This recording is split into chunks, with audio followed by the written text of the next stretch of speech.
All right, so here we have a certain species. I don't know what kind of animal it is, but some kind of forest animal, right? And we're going to use the formula A equals P times 1 plus R over N to the NT. And we're going to make sure that we know what every step of this means. So P is going to be our starting point. That's our 8,500. It will increase by 2%. That means my R value is 0.02. But I want you to remember something. In that formula, R is the annual rate, and 0.02 is not annual, is 2% every 20 years. So actually what they just gave us here is that combination of R and N. So the annual rate is really just 0.02, right, divided by 20. And so what we're going to do is we're going to multiply that N back in. So we're going to put my 0.02 for this entire fraction. And again, it's because this is not annual. It has into account the 20 years already embedded into that 2%. The next thing I want to know is about that N. Remember, N is the number of times per year that is compounded. So if it only happens once every 20 years, then N is going to be 1 over 20. And I think I'm ready to plug this in. It's 8,500 times 1.02 to the T over 20. And I think the only difference between this and the final answer is that they switched letters on us.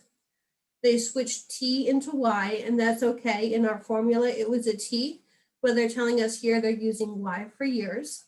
So I can match that. Oh, I wrote 2,500. I should have written 8,500. I can match this to option D. I don't even have to do the arithmetic here. I just had to figure out which of these expressions match the answer. If you're feeling uncertain and you want to double check, assume that, so for our double check here, especially if you have a calculator, assume that T equals 20, or I should say Y equals 20. Those two letters are both used for the same thing in this question. It looks like we would increase by exactly 2%. So it would be 8,500 times 1.2. And that's going to be 8,500 times 1.2. That's going to be 10,200. And then what we're going to do here, assume this is like a version of number picking.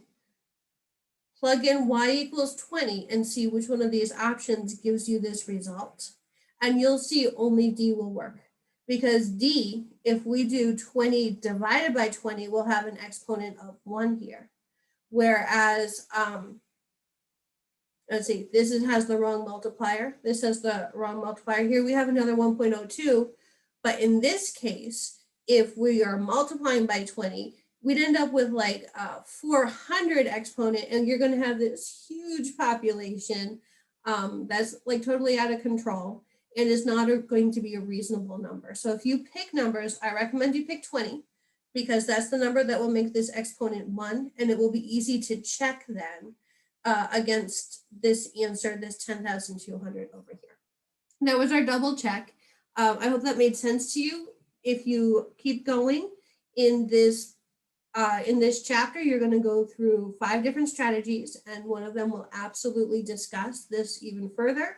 You'll have some try it yourself questions right away on that strategy, and then go to the practice questions, and there'll be some more questions very similar to this one. So there's lots of opportunities to practice this. If you're still feeling uncertain about it, 5 or 6 questions from now, maybe you'll feel a lot better. So give them a try. I know you can learn this.